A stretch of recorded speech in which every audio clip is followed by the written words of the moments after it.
Hello, my name is Alex Iles and welcome to Newcastle Castle, more specifically the South Postern Gate. What I'm going to do in this video is take you around some of the southern parts of Newcastle's castle and tell you some of the stories of the surrounding area around here.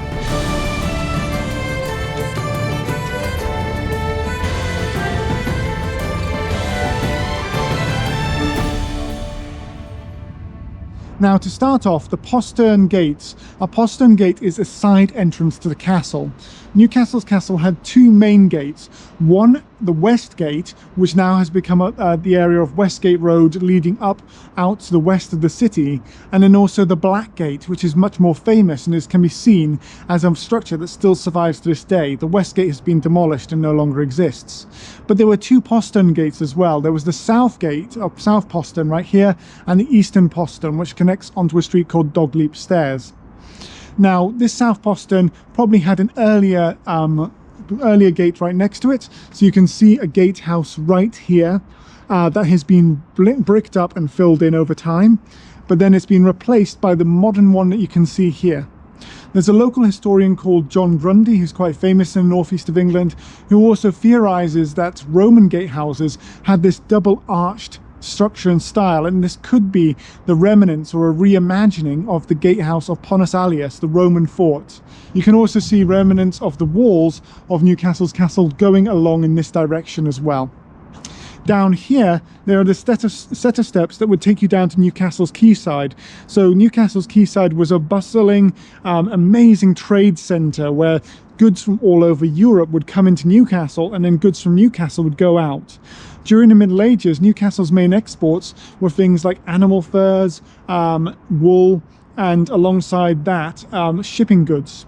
Later on, that was obviously replaced with the famous coal from Newcastle and how Newcastle became a massive industrial centre in Europe and around the whole world. But the quayside was very important for supplying the castle with all of the goods it would require and keeping the garrison supplied in case of warfare, which again, as Newcastle was a mustering point for the army during many wars with Scotland, was highly important. Coming up through here, we're now going through the postern, and we'll see some of the buildings and the ruins around here as well. So now when we've come through the postern, you can actually see the ruins of the walls of the castle right here, and alongside that as well, a well that would be right there as well. Directly in front of me, you can also see another wall. There's a chance that this would go straight into the castle keep.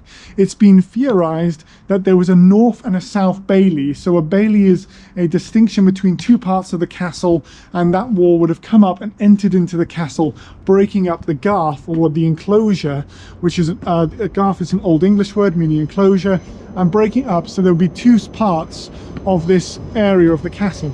Now right here we have the Moot Hall, which is a court, and today this still functions as a family court here in Newcastle. But this was built in 1812. It was relatively modern for many of the historical buildings that you can see in and around the castle today. When this was built, they demolished previous structures on this site, and there's actually quite a rich area on the site where the Moot Hall is today. In the past, we think that this is where the Motte and Bailey Castle originally was built. So a Motte and Bailey Castle is a mound, so that's the Motte, and then a bailey is a wooden tower. So you would have the Motte and Bailey Castle that was built in 1080 right here on this site. What caused for the building of Newcastle's castle was the murder of a Bishop of Durham across in Gateshead. When that happened, William the Conqueror sent his son, Robert Curthose, up to the north bank of the River Tyne to build him a brand new castle. And so they took the contours of the land and they built up a mound, and then on top of that mound they built a wooden tower, and then had walls of wooden walls built around this area of the castle garth, all the way around what we would consider the castle area today. That castle survived a while until the reign of Henry II, who wanted to defend his new kingdom that he had gained. And so Henry II sent an engineer up here called Maurice the Engineer to build Newcastle's castle from 1167 to 1177.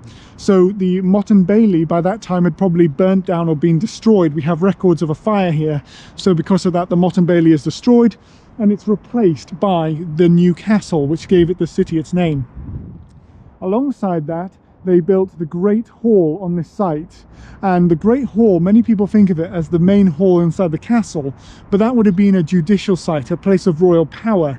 Here, the Great Hall in front of me, where the Moot Hall is today, would have been a place of banquets and feasting and entertaining. The ground level had kitchens and storerooms built into it, and a wine cellar as well, where wine would have been brought up from the quayside, probably from France, to actually entertain the people who were inside the great banqueting venue. And above it, there would have been a great hall where there would have been tables and chairs and feasting and drinking and fresh food brought up from the kitchens below. And so it's very much that image of the medieval banqueting hall that would have been on the Great Hall on this site. Now, on the other side, where the previous Motte and Bailey Castle had been, they also built something called the Queen's Mantle. Now, I have to give some context for this, because when the Normans were building castles, they actually had, for a very short period of time, a very specific design of castle that never really took on, took on throughout the whole of Europe. And this was a round castle, which would have high walls, and then on the inside there would be an open space. And when you had this open space in the middle of the castle, there were buildings built into the walls. Here at Newcastle's castle, there would have been the Queen's Mantle, which was a half circle shape, and there were buildings built into the Queen's Mantle, and it was probably the sort of important industries needed to maintain the garrison and the keep. They were built into those things as well, supply depots, maybe a blacksmith's, things like that. But you have the Queen's Mantle, which would be a defensive position coming out in a half circle shape over the top of the river as well. Later on, that is then upgraded to become a different defensive position altogether. It's called the Half Moon Bastion, and that is then filled with cannons, and during the English Civil War is used to defend Newcastle's castle and the area around here against the parliamentarians, because Newcastle's castle was taken over by the royalists, Gateshead was occupied by the parliamentarians, and there was quite a strong fight between both sides. So the Queen's Mantle evolved into the Half Moon Bastion, and cannons were fired from there down onto the Gateshead side to keep this side in royalist hands. Turning around here, you can see the castle keep itself, obviously the great defensive tower in the heart of the castle area itself, and that is what we generally think of as a castle, but there are so many other buildings inside this area as well. The walls would have then gone around the Great Hall, through this location here, through where the Vermont Hotel is today, and around to the other side to join the Black Gate. So the Black Gate is directly in front of me, and this was the second gatehouse on the site. There was an earlier gatehouse behind the Black Gate, and then that was added to later on by the construction of the Black Gate right here. Now, the Black Gate is a Barbican. It's a gatehouse entering the castle and was really well designed. And if you look at it, you can see where the medieval stonework goes up to a certain point and then it ends. When the medieval stonework ends, the building has then been added to over the centuries, and when we go through to the other side, you can even see later Victorian work as well, with brickwork being added into the building. So it's changed and adapted as the needs of the castle have changed as well, and also the people living around here. In fact, during the 19th century, there's a report that 60 people were living inside the Black Gate. And so they would have been living on top of each other inside the rooms of this building as a ramshackle, slum housing right here in the heart of Newcastle. Now, during the medieval period, it would have been quite different. As we approach here, there would have been what we colloquially call a drawbridge, but is more correctly known as a turning bridge. So that would have lifted up and taken it away from the rest of the world and made it into its own fortified island. Crossing over the drawbridge, we'd come to this point here, and you can see where these slits have been cut into the side of the castle. There would have been a portcullis right here, which could be raised and lowered to stop you from entering. Stepping forwards, directly in front of me, there would have been large wooden doors which would have stopped me right here. And above my head, there would actually be murder holes. Now, murder holes were a location where they could drop down on any attacker stones, sharp objects, they could fire down onto them, or more famously, they could also use things like, in films, they use boiling oil. Now, in reality, oil is incredibly expensive, so they wouldn't have used oil. Instead, they would have probably had metal pans that they would have put sand into. heated the sand up until it was white hot, and then dropped it down onto the attacker. Now imagine when you're walking at the beach and the sand burns the soles of your feet because the sun's heated it up. Now instead of that, you've got something that's been heated up in an iron pan until it's white hot, dropped on you, and you're wearing armor that's probably taken quite a few minutes to put on, so you're not going to get that off you very fast. So it's a pretty horrendous thing to do to another human being. Moving past the doors, you've got the two guard rooms. And these two guard rooms here is where the garrison would have been stationed. Later on, they were actually turned into pubs. So you would have the guards living inside of here and providing the defense for the medieval castle. Coming through to the other side, you would have the other gatehouse as well. Now, the reason why the Black Gate has actually got its name is it's because it's named after a man called Mr. Patrick Black.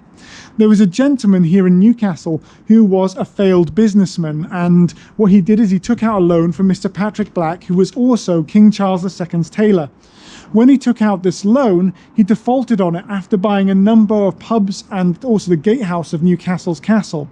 So when he defaulted on it, Mr. Patrick Black's sitting down in London and is now told he's the proud owner of the gatehouse of Newcastle's castle. He in reality didn't actually visit the site and was just named on it in name documents, and when he passed away his wife took over the maintenance of it, which is why the Black name was associated with the gatehouse of Newcastle's castle. So it's not black or evil deeds or the Black Gate like in Lord of the Rings, but instead it's named after a coal merchant from London who was also the tailor of King Charles II. I really hope you've enjoyed this video and you'll join us for another video in the near future. But until then, stay safe and well, and I look forward to seeing you again soon. So why don't you like and subscribe, share the video with your friends, and if you'd like to support me further, I also have a Ko-fi account and a Patreon account down in the description. That just means that I can set aside time for these episodes and to really focus on bringing the history to life for you. As you can see, I obviously have a passion for. In the meantime though, stay safe and well, and thank you so much.